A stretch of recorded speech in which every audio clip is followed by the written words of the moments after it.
Ahí aparece en pantalla, muy bien. El miércoles pasado no habíamos terminado de hablar de ese tema, los distintos métodos de interpretación bíblica. En el apunte nos quedamos en la página 18. Habíamos hablado del método alegórico. ¿Se acuerdan cuál era? Ezequiel. ¿Qué era interpretar alegóricamente la Biblia? Dar un significado propio a lo que dice la Biblia, no lo que es realmente.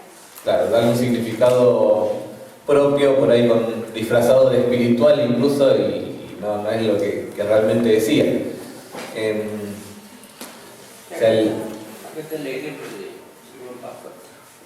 Sí, había un par de ejemplos por ahí.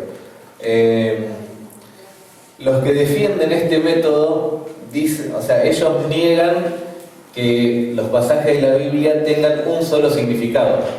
¿Se acuerdan que comentamos que la Biblia, como es una comunicación normal, escrito en lenguaje humano, igual que cualquiera usamos, ese lenguaje solo puede tener un solo significado, no puede significar muchas cosas?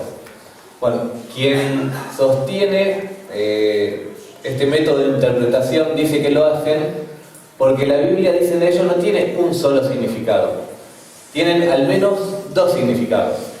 El significado que le dio el autor humano cuando escribió, y es con sus palabras lo que quiso transmitir literalmente, lo que uno lee, eso es el primer significado.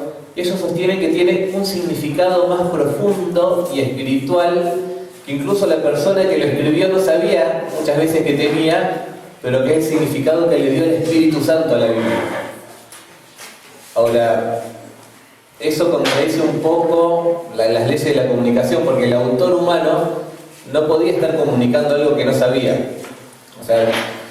Significaría que Dios lo usó como una máquina de escribir y él escribió y no se dio cuenta de lo que estaba escribiendo. Y no creemos que la inspiración sea así. El autor humano sabía exactamente lo que estaba escribiendo, lo que significaban sus palabras, y ese es el único significado que tiene, no hay que buscarle mucho más vueltas. Avanzamos, entonces, pasamos a la siguiente porque eso ya lo habíamos explicado.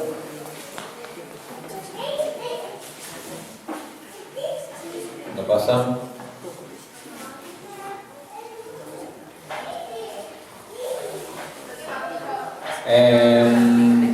No, este es el que te pasó la semana, o te volvió a pasar el mismo. Muy probable. Probablemente. Nada, me digas, me quiero otro. Mamá está acá, llama. Fíjate, si no dice B al final una B mayúscula. Sí, ¿Y por literal? no anda el puntero. No, igual lo que no anda es el que hizo el archivo, porque... Sí, no, es el...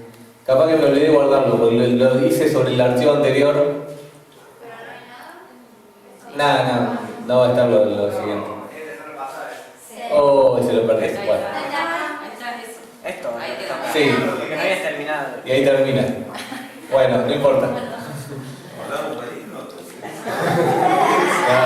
Va a ir sin... Total, para eso tienen los apuntes, porque no hace falta la pantalla. Bueno, interpretación dogmática. De interpretación, ahí está casi lo mismo que dice el apunte, si no es que copié y pegué. Dice, se caracteriza por interpretar la Biblia apoyándose en ciertas teologías o dogmas ya establecidos. En mayor o menor medida, esta forma de interpretar se practica hoy en día ajustando lo que se debe interpretar de algunos textos a credos o confesiones de fe de determinadas iglesias y denominaciones. El ejemplo más claro que tenemos hoy en día de esto es, por ejemplo, la Iglesia Católica. Ellos dicen que la Biblia la Iglesia es la que tiene el poder de interpretar la Biblia. Y los dogmas que tiene la Iglesia, o mejor dicho, la Biblia no puede contradecir a los dogmas que la Iglesia ya tiene predefinidos. Ellos tienen, por ejemplo, sostienen, la Inmaculada Concepción de María. La Virgen María fue concebida inmaculada sin pecado, según ellos.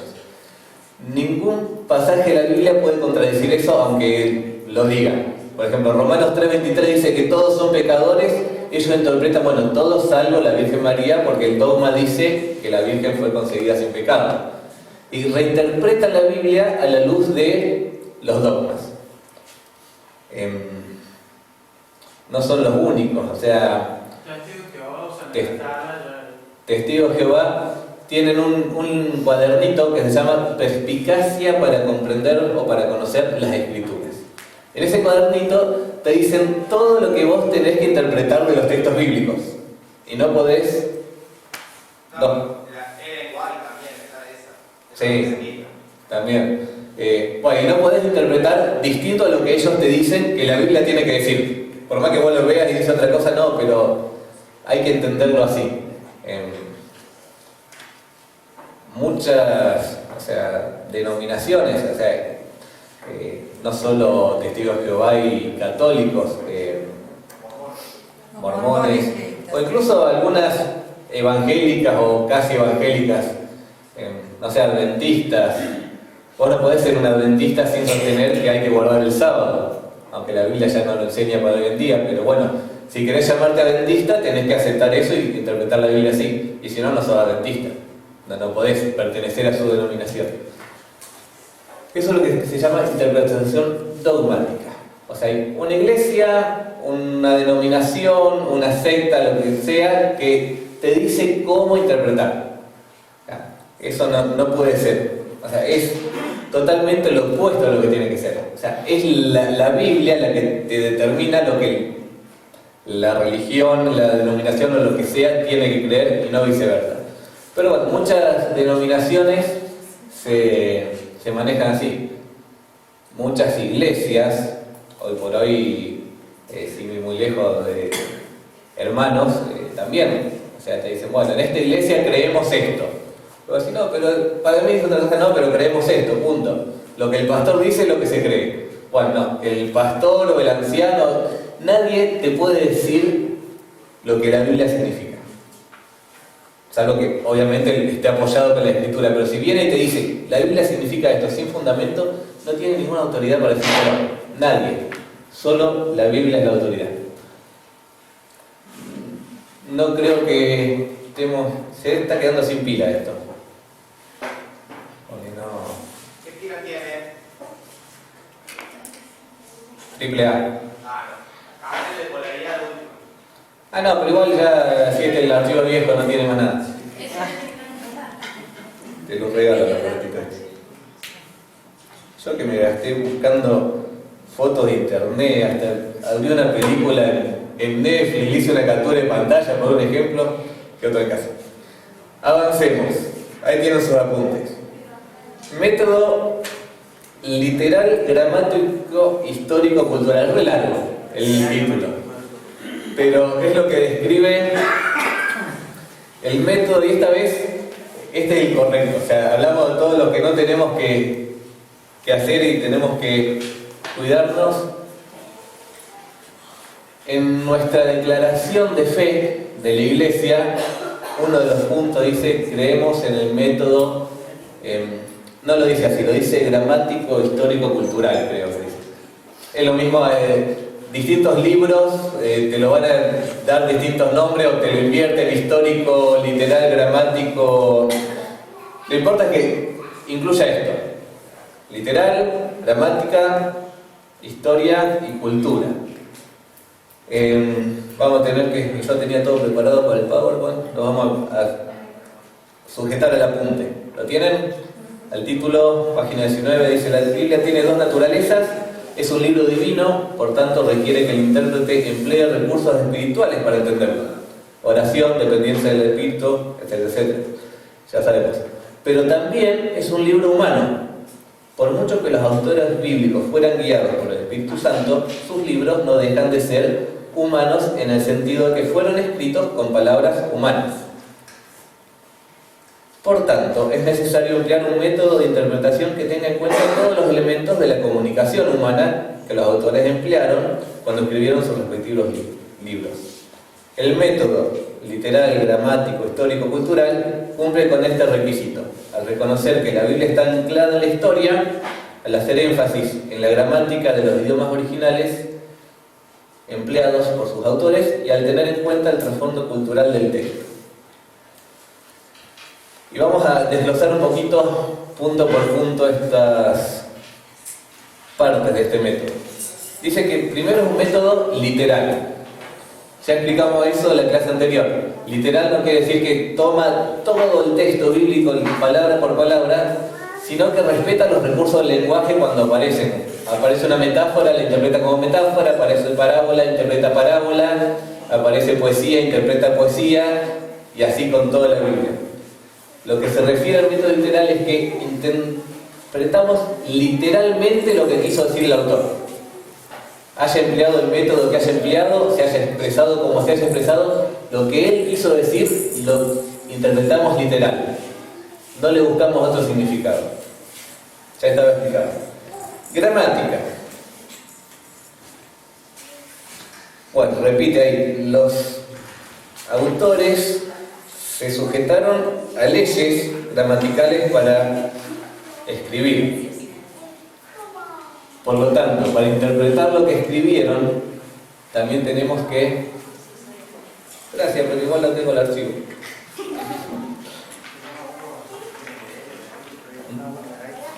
Pero es que no tengo el archivo. Ah, bueno. Bueno, ya quedan las pilas. Que me las ponga yo de último.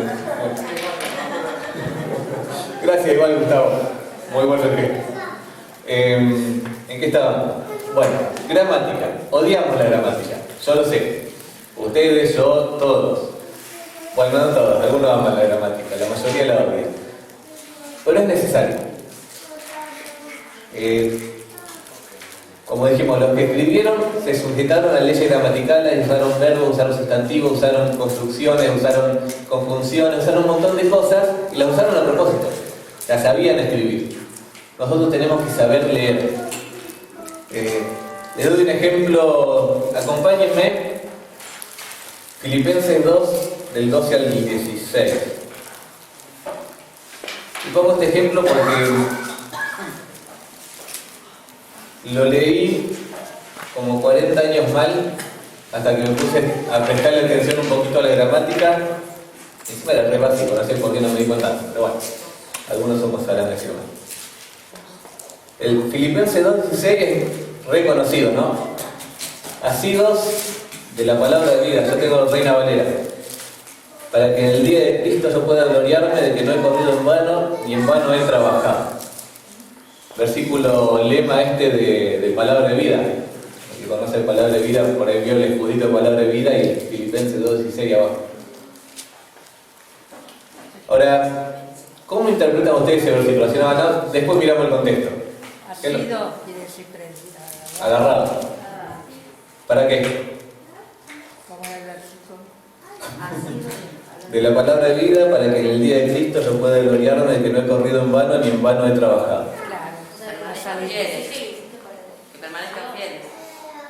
y no le agreguen ni Para que están balbuceando. Para no correr en vano, trabajar en vano. Si yo trabajo para el Señor con mi propia idea, después se pongo en vano. Como que entonces tengo que hacer las cosas agarrado de la palabra de Dios para no trabajar en vano. Claro. Así lo entendí yo como 40 años también. Hasta hace 10 días atrás que me puse a leer ¿No era? Filipenses y dije, bueno, le vamos a prestar atención a la gramática. Estaba haciendo lectura así rápido. Yo pienso ¿Qué? que es Ahí está. Mamá te pasó. Ahí está. Este es el archivo. ¿Se manifestó? Es lo que te estaba por decir. Ah, y es una Ya genia. la mamá que te lo pase. Díganle que la amo. Gracias, Gustavo, por las pilas. ¿Ves que sí me hacían falta? Me faltó fe. Pienso que es como la excusa para el día de Cristo presentar que estuve asido de la palabra de Dios para hacer todo lo que después hice. Bueno, ahora vamos a leer de nuevo, pero le vamos a prestar atención a la gramática. Vamos a arrancar un poco antes, versículo 12. ¿Saben distinguir entre primera persona, segunda persona, tercera persona? Primera persona, ¿qué sería? Dijeron los maestros. Yo. Segunda, él, vos. Tercera, no. Segunda tú, tercera él. Nada. En plural, nosotros, ustedes, ellos. Bien. Versículo 12. Por tanto, amados míos, como siempre habéis obedecido. ¿En qué persona está hablando acá? Segunda. Está hablando a ustedes. Como siempre ustedes habéis obedecido, no como mi presencia solamente, sino mucho más ahora en mi ausencia, ocupaos en vuestra salvación. Vuestra, ustedes. Segunda persona, no está hablando, está haciendo referencia a ellos. Porque Dios es el que produce, en que en vosotros produce el querer como el hacer por su buena voluntad. Hacer todo, ¿en qué persona sigue hablando? Segunda, habla a ustedes. Hagan todo, haced todo sin murmuraciones y contiendas, para que seáis, o sea, vosotros, ustedes, para que sean irreprensibles y sencillos, hijos de Dios sin mancha, en medio de una generación maligna y perversa, en medio de la cual resplandecéis como luminares en el mundo. Siempre están usando la segunda persona. Asidos de la palabra de vida. ¿Quiénes? Vosotros. Pablo le estaba diciendo a los filipenses que tenían que hacer todo esto asidos de la palabra de vida, para que en el día de Cristo, ¿qué dice ahí? Yo pueda gloriarme de que no he corrido en vano. O sea, los filipenses tenían que estar asidos a la palabra de vida, haciendo todo su ministerio y todo lo que hacían, para que Pablo no hubiera corrido en vano. No voy a trabajar en varios Para que no le hagan quedar mal. Muy bien. Porque Pablo no estaba tratando de formar religiosos. Personas que simplemente hagan un montón de cosas por hacerlas. Pablo quería formar el carácter de ellos. Personas que vivan aferrados a la palabra de vida, porque si no todo lo que iban a hacer no iba a servir de nada.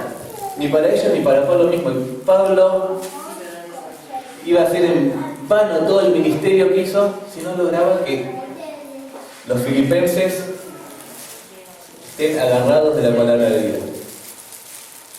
Ahora, la gramática es importante, ¿no? ¿Qué implicaciones da el pasaje? Ya que vamos a sacarle algo práctico. Bueno, si nos ponemos del punto de vista de los filipenses, es como siempre, más o menos como siempre lo entendimos, ¿no? Todo lo que hacían, hacer todo sin murmuración y contienda, Dios es el que produce el hacer como el querer, obedecer, bueno, todo lo que decía, todo lo tenían que hacer asidos de la palabra de vida. Yo en mi vida también, todo lo que yo hago, no lo tengo que hacer por religiosidad o por costumbre, lo tengo que hacer agarrado de la palabra de vida. O sea, el ministerio de los creyentes tiene que ser asido de la palabra de vida. Ahora me gusta también ponerme en el lugar de Pablo, desde este otro lado. Y cada uno, hay un montón acá de maestros, personas que están discipulando. Lo que vos querés formar en la persona, más allá de la conducta, es que él aprenda a agarrarse de la palabra de vida. Si lográs eso, todo lo demás viene solo. Porque él solo va a aprender cómo seguir a Cristo, va a mirar como un espejo al Señor y va a ser transformado. Es lo que tenemos que buscar, es que nuestros discípulos, nuestros alumnos, tengan ese amor por la palabra y se agarren de la palabra de vida. Porque si logro todo lo demás y no logro eso, es en vano. Es lo que está diciendo Filipenses. Entonces, la gramática es un pequeño ejemplo, es importante. Nos da detallecitos como este que muchas veces se nos pasan, y yo les digo, se me pasó por alto. De los 42 años que tengo, 41 años y medio lo leí mal. Bueno, no lo leí al celular. Ponele que lo empecé a leer a los 8 años. 35 años más.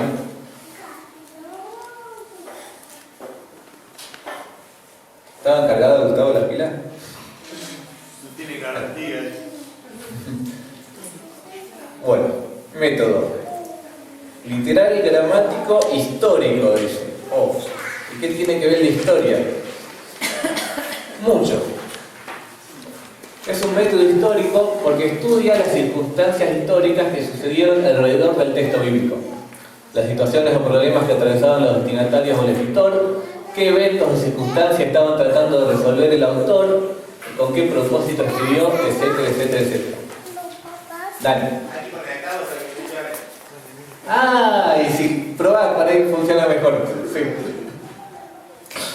Hoy andamos con la tecnología, la próxima vez pongo el pizarrón más fácil. Ah, o sea que cada vez que cambiaba vos me lo cambiabas de ahí. Ah, ya entendí.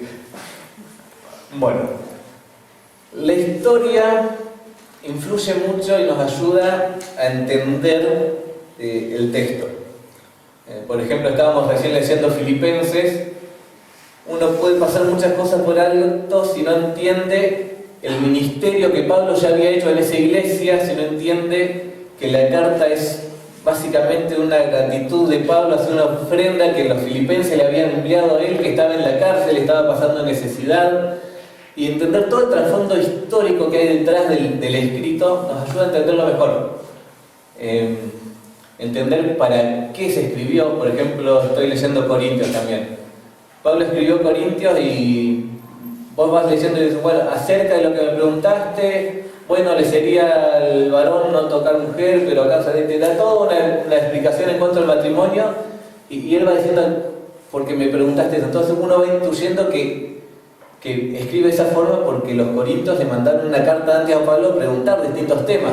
Entonces vos ves que va saltando de un tema a otro la carta. ¿Y por qué? Bueno, porque está siguiendo una lista de preguntas que le estaba contestando a los corintios. A ver, ¿hay algún versículo ahí? Ahora cambia. En la Biblia se da mucha importancia al entorno histórico en los libros.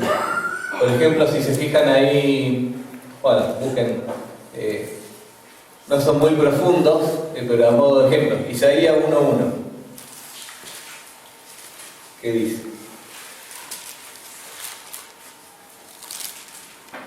Visión de Isaías, hijo de Amós, la cual vio acerca de Judá y Jerusalén en días de Usías, Jotam, Acaz y Ezequías, reyes de Judá.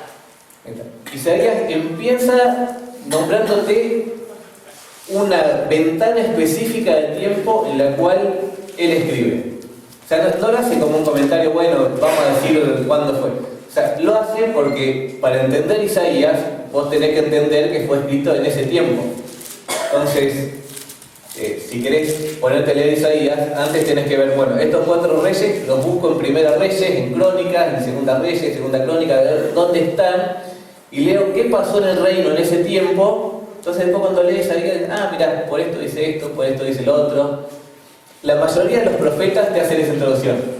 En tal año de tal rey, cuando reinaba este, cuando reinaba el otro, 2 años después del terremoto, dice alguno por ahí, no me acuerdo de un profeta menor, que te da fechas específicas para que entiendas el contexto histórico.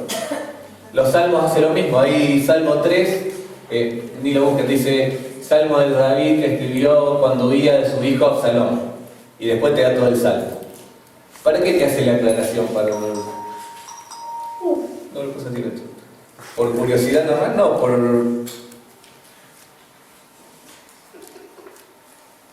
Gracias, Dani, por mandar un mensaje. O sea, no ponen el dato porque entendiendo ese dato y entendiendo el contexto, entender mejor el escrito. Ahí acompáñame Lamentaciones 3, 22 y 23. Estamos moviendo el tiempo. Por la misericordia de Jehová no hemos sido consumidos, porque nunca decayeron sus misericordias. Nuevas son cada mañana, grande es tu fidelidad. Versículo ultra archi usado, y es medio imposible sacarlo del contexto porque nos está dando una característica de Dios. Eso es universal. Nuevas son cada mañana, grande es su misericordia. No, ya lo mezclé, lo arruiné. Sí, grande es su fidelidad. Nunca decayeron sus misericordias, nuevas son cada mañana, grande es su fidelidad. Eso fue así en el tiempo que le escribió Jeremías y así hoy. Ahora, ¿en qué contexto escribe Jeremías esto? ¿Alguien sabe? Lamentaciones. Lamentación. Después fue que lo llevaron cautivo. Bueno, el título del libro ya te dice que es algo medio complicado. Lamentaciones. Es un lamento, literal, una endecha, más técnicamente hablando. El tiempo de aquel entonces, miles de años atrás, los judíos tenían una costumbre. Cuando hacían un funeral, algo característica de los funerales eran los llantos, el lloro, el espamento, porque se pensaba que mientras más llanto y más lloro y más alboroto había alrededor del cajón del muerto, por así decirlo, no sé, no, cajones no usaban, no sé qué usaban, quería decir que la persona era más querida, ¿no?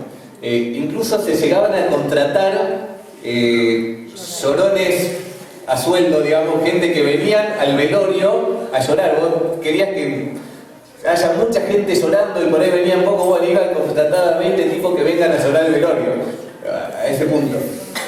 Ahora, algo muy común también era que se compusieran endechas, o era un tipo de canción alusiva al muerto, a su vida, a algo para lamentar el momento, y se hacía con música también, con poesía.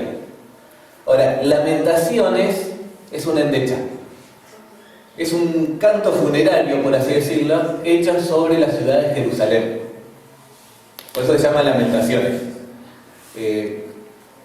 Jerusalén había sido destruida, vino Nabucodonosor, arrasó la ciudad, mató indiscriminadamente mujeres, niños, hombres, viejos, mujeres embarazadas, atrocidades se hacían en la guerra.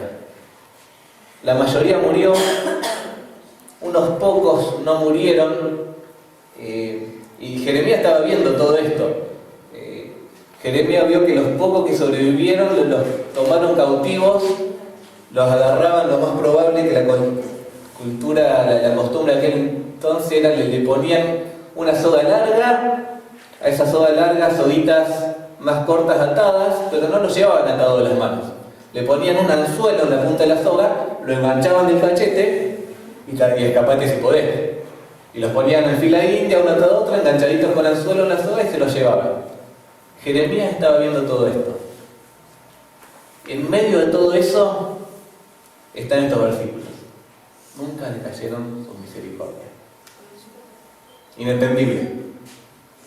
Incomprensible. Vos ves tanta muerte, tanta destrucción, y él está hablando de la misericordia de Dios porque confía en un Dios que es capaz de restaurar incluso desde la ruina más profunda.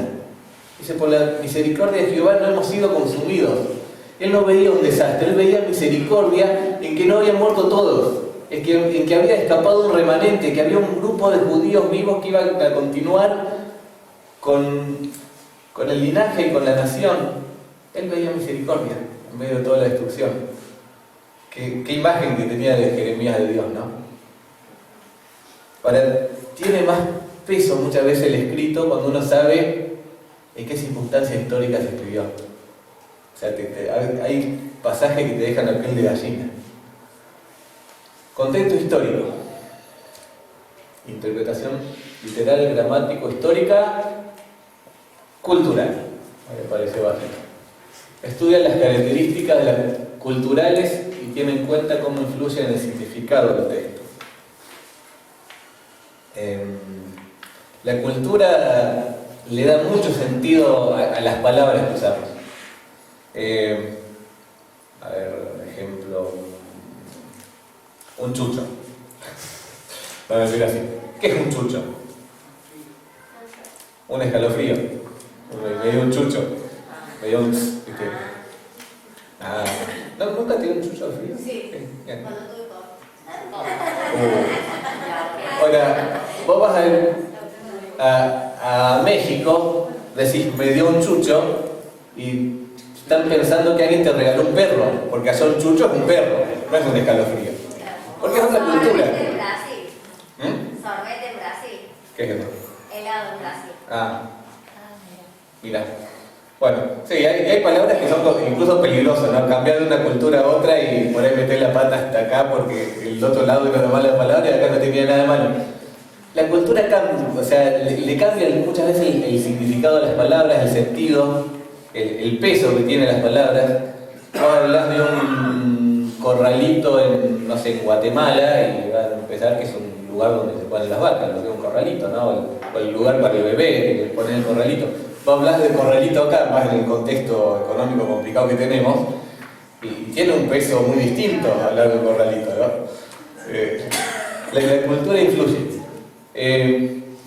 Los objetos culturales cambian de tiempo en tiempo. A ver si está o no está. Sí, está. ¿Quién vio esa película?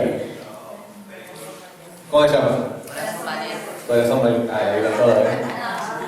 ¿No la viste? Bueno, no vamos a promocionar película acá. Si no estuviera con una reunión de iglesia diría que la vean, porque está muy buena. Corazón Valiente. No se llega a apreciar mucho, pero vieron que están todos ahí con, bueno, con un pico, hacha, lanza, tal.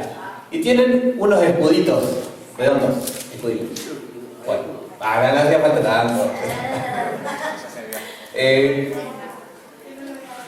Acompáñenme, Efesios 6:16. Aparición que le saqué por poner el pelo eso. Efesios 6:16. Lo conocemos, el pasaje. La armadura.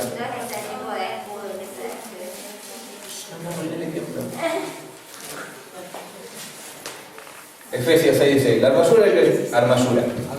armadura del creyente. ¿Qué dice el versículo? A ver.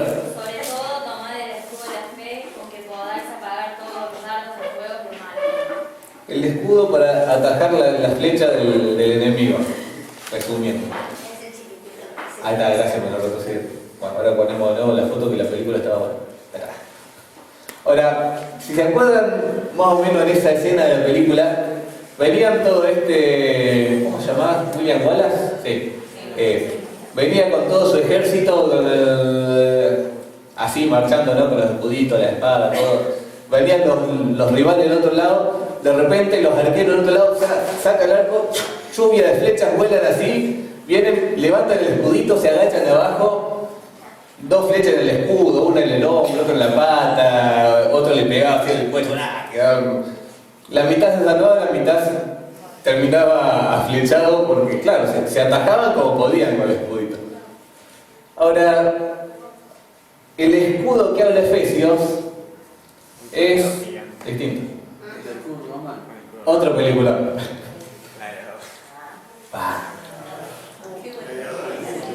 Bueno, saben de qué se van todos el tele ahora. ¿Ven los escudos que tienen ahí los soldados? Una cosa cuadrada, así ancha, alta, parecido a lo que usan la policía ahora, ¿vieron cuando van a reprimir la manifestación? Totalmente distinto. Ahora, ellos tenían una técnica para atajar las flechas, mejor que la de Mel Gibson. ¿Se ve qué hacen ahí? Ponían un tipo carpita. El escudo era cuadrado, entonces calzaba bien uno contra otro, entonces ponían escudo contra escudo al costado, se agachaban atrás, venían los de atrás y ponían el otro escudo tipo techito. Y claro, la misma escena de la película esta, lluvia de flechas también como un lado otra, nada más que los soldados de abajo tranquilitos estaban, y una flecha le pasa, le pega, atajaron todas las flechas. Ahora, Efesios habla de este escudo. Efesios dice, tomad el escudo de la fe con que podáis apagar todos los dardos de fuego del maligno. No alguno. Nuestro escudo no es chiquitito que sirve para defendernos como podamos. El escudo de la fe sirve para apagar todos los ataques del enemigo. Eso quiere decir que cuando el diablo nos molesta, nos hincha, nos ataca con alguna tentación, con algún desánimo, con lo que sea, y acierta, la culpa no es del escudo, porque el escudo servía para apagar todos. La culpa es mía, que no usé el escudo como lo tenía que usar. Pero el escudo es efectivo. acabó el tiempo, se acabó la presentación, ahora sí. El apunte tenía una observación más al final, me olvidé ponerlo en la pantalla. Un resumen que hace, página 21, dice: el método literal, gramático, histórico, cultural de la interpretación bíblica cuenta con 3 características básicas. Una interpretación literal, un estudio inductivo, que lo vamos a ver de acá a unas semanas. El estudio inductivo se basa en observar, interpretar y en nuestro caso también aplicar. O sea, científicamente es observación, o sea, recoger evidencias, hacer toda la observación que puedo en cuanto al texto y después sacar una conclusión en cuanto a esto, interpretar. En nuestro caso lo que queremos también es aplicar. Y después deducciones basadas en el sentido común, que bueno, el autor no se contradice a sí mismo, o sea, no es que dice una cosa en una página y la otra dice algo opuesto, no se contradice, o sea, la Biblia no se contradice. El contexto es de suma importancia para entender. Las partes deben interpretarse a la luz de la totalidad, o sea, el contexto. La interpretación de los lectores originales es con toda probabilidad la más correcta. O sea, lo que entendió el primero que leyó la carta es lo que yo tengo que entender porque para eso se escribe. Es a modo de resumen. Bueno, ¿alguna pregunta ya que es temprano? Eso tenemos que estudiarlo. ¿No? Está clarito. Bueno. Ahí voy a hacer una acotación. Con el tema de los escudos, es importante pensar en que habla de unidad también. Porque si bien el escudo romano era para proteger todo el cuerpo, la mayoría del cuerpo, cuando ellos eran atacados, que hacían se unían para cubrirse. Nos enseña, eso no está acá, a que la iglesia está unida para protegernos entre todos en oración hacia la aceita del Señor. Bueno, oramos y nos vamos entonces.